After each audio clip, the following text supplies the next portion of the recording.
साथीहरु स्वागत छ कनेक्ट नेपालमा। आज म तपाईलाई वेयरहाउस वर्करको जब भ्याकेन्सी देखाउँदै छु र यो सब इन्टरनेशनल कम्पनी हो है त। र मैले तपाईलाई लोकल कम्पनी पनि मैले भेटेको थिएँ।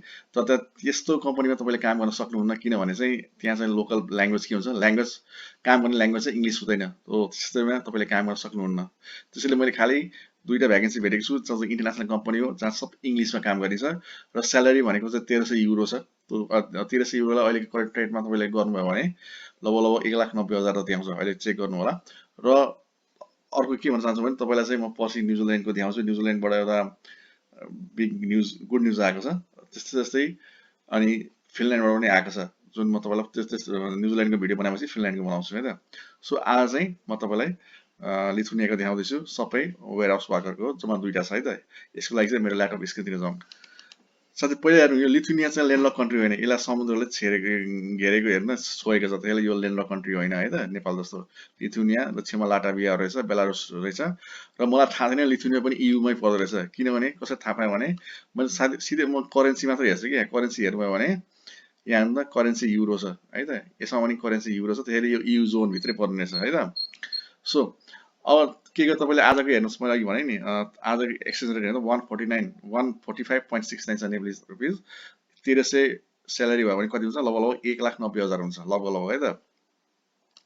सो पहिलो चाहिँ छ यो भिलान्टाना भन्ने ठाउँमा छ है। Vlantana is one of the largest Lithuanian logistic company within 2500 employees and fleet of more than 1550 trucks। अब हेर्नु सबैभन्दा लार्जेस्ट कम्पनी लिथुनियाको यही हो है। मैले जुन देखाउँदैछु भिलान्टाना भनेको है त। यसमा इम्प्लोइ मात्र हेर्नु त 2500 छ र 1550 वटा त ट्रक मात्र छ है। स्पेशलाइज इन कस्तो कार्गो लिने आउने युरोपियन युनियन भित्र छिर्ने यही कुरा लेखेको छ है त। अनि यो इन्टरनेशनल कम्पनी हो। हेर्नु इन्टरनेशनल कम्पनीमा काम गर्नुको फाइदा के हो भने नि तपाईले बोल्ने ल्याङ्ग्वेज इंग्लिश छ। इंग्लिश हुन्छ र यसले तपाईलाई एउटा प्लस पोइन्ट दिन्छ। तपाईसँग इंग्लिश भयो भने प्लस पोइन्ट हुन्छ। त्यसैले मैले खोज्दाखेरि तपाईलाई चाहिँ यही गरेको जहाँ चाहिँ लिथुनियन भाषा नहोस् भनेर खोजेको। थुप्रै भ्याकेन्सीहरु छ। तपाईलाई मलाई उल्लु बनाउनको लागि म थुप्रै भ्याकेन्सीहरु देखाउन सक्छु है त। तर त्यस्तो मेरो चाहना हुँदैन, ठग्ने मेरो चाहना हुँदैन। म तपाईलाई जहाँ इंग्लिश छ त्यही मात्र देखाउँछु। तपाईलाई देखाउँदिन अरु है त। तपाईले गर्नुपर्ने काम हेर्नु manual and mechanical loading of vehicles loading and unloading गर्नुपर्छ।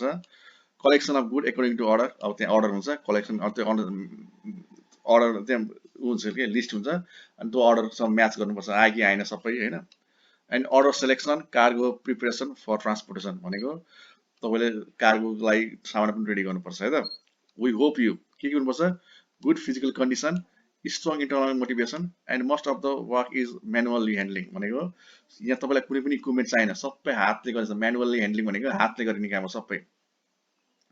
Possible and serious approach to work, qualify for work and perform, ability and willingness to work in a team है त। अब हेर्नुस् तपाईसँग यहाँ केही त्यस्तो खास पढाइको कुरा पनि गरेको छैन, तपाईसँग एक्सपिरियन्स पनि कुरा गरेको छैन। तपाईसँग के हुनु पर्यो खाली मोटिभेट टु तपाईले काम गर्ने चाहिँ जोस जागर हुनु पर्यो र सबै काम चाहिँ म्यानुअली हुन्छ भन्नाले हातले हुन्छ है त। What we offer friendly and motivated team है, good working condition and attractive pay depending on the result of work भन्नु खोजेको तपाईको चाहिँ कसरी तपाई काम गर्नु छ त्यसमा डिपेन्ड हुन्छ। क्यारियर अपर्चुनिटी 1300 युरो मैले अघि भने नि 1300 euro per month before tax. Tax बिना यो नेट तपाईले पाउने हो है त। अनि वर्किङ आवर भनेको 5 दिन हो। 5 दिन तपाईले काम गर्नु छ 40 आवर पर वीक तपाईले काम गर्नुपर्ने है त। र तपाईले चाहिँ if you are interested then you need to send CV at this email ID. यो इमेल आईडी मा चाहिँ आफ्नो सिभीलाई अट्याच गरेर पठाउनु होला। यहाँ कतै एक्सपिरियन्स छैन तर तपाईसँग वेयरहाउसमा काम गरे एक्सपिरियन्स छ भने प्लिज एड गर्नु होला किनभने त्यो तपाईलाई प्लस पोइन्ट हुन्छ है त। यहाँ काम गरेको एजुकेसनहरु केही पनि सोधेको छैन। तपाईलाई जस्ट के हुनु पर्यो काम गर्ने चाहिँ उत्साह हुनु पर्यो है। जस्तो पनि काम गर्न सक्नु पर्यो र सब के हुन्छ म्यानुअली हुन्छ है त। र तपाईले चाहिँ यो इमेल आईडी मा आफ्नो सिभीलाई पठाउनु होला।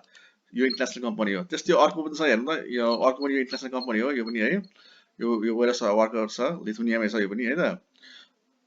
तपाई हेर्नु भने कोली carrier logistic is looking for warehouse employee in newly open terminal है। नेचर अफ वर्क भनेको scanning loading furniture into and from vehicles. तपाईले लोडिङ अनलोडिङ गर्नु पर्यो, स्क्यानिङ गर्नु पर्यो बारकोडलाई है, सर्टिङ गर्नु पर्यो है, अनि मार्किङ गर्नु पर्यो। अनि आएपछि चिन्ह लाउनु पर्यो भनेको requirement responsibility attentiveness and physical endurance है त। अनि we offer good working condition salary bonus. तपाईले यहाँ बोनस पनि पाउनुहुन्छ। अहिलेको ठाउँमा बोनस थिएन त्यसैले स्यालेरी यहाँ कति अलि कम छ हेर्नु त 800 युरो छ। 800 युरो छ। यसलाई 800 युरोलाई तपाईले के चेन्ज गर्नु भयो भने कति हुन्छ हेर्नु त। यो चाहिँ तपाईले नेट हो है त। यो भनेको 1,16,000 समथिङ हुन्छ है त। तर तपाईले यहाँ बोनस पनि छ र बोनस पनि एड गरेपछि यो बढ्छ तपाईको है त। So qualification improvement courses and career opportunity in logistics, तपाईलाई वहाँ पढाउँछ पनि है त, तपाईलाई ग्रो हुने चान्स पनि दिन्छ भनेको है त। सो तपाईँ इन्ट्रेस्ट हुनुहुन्छ भने यो एउटा इमेल आइडी छ, यो इमेल आइडी आफ्नो सिभी कभरलाई एट्याच गरेर पठाउन सक्नुहुन्छ है त। सो मैले तपाईलाई आज खाली मैले के देखाएको छु, इन्टरनेसनल कम्पनीको देखाएको छु है, इन्टरनेसनल कम्पनीको जोब एन्ड भ्याकेन्सी देखाएको। अरू पनि थुप्रै छ जो भ्याकेन्सी, तर त्यसमा तपाईँहरूले पाउनुहुन्न। किन? ल्याङ्ग्वेज, काम गर्ने ल्याङ्ग्वेज के हुन्छ त्यहाँ इङ्ग्लिस हुँदैन, र यस्तो इन्टरनेसनल कम्पनीमा के हुन्छ काम गर्ने ल्याङ्ग्वेज इङ्ग्लिस हुन्छ, त्यही तपाईँहरूलाई सजिलो हुन्छ। सो भिडियोको डिस्क्रिप्सनमा म तपाईँलाई दुईवटा लिङ्क छोडिदिन्छु, एप्लाई गर्नु होला। आई होप तपाईँलाई आजको इन्फर्मेसनहरू मन पर्यो होला। मन परेको भए चाहिँ लाइक र सब्सक्राइब गर्न नबिर्सिनु होला। यहाँसम्म हेरिदिनु भयो, धेरै धेरै धन्यवाद।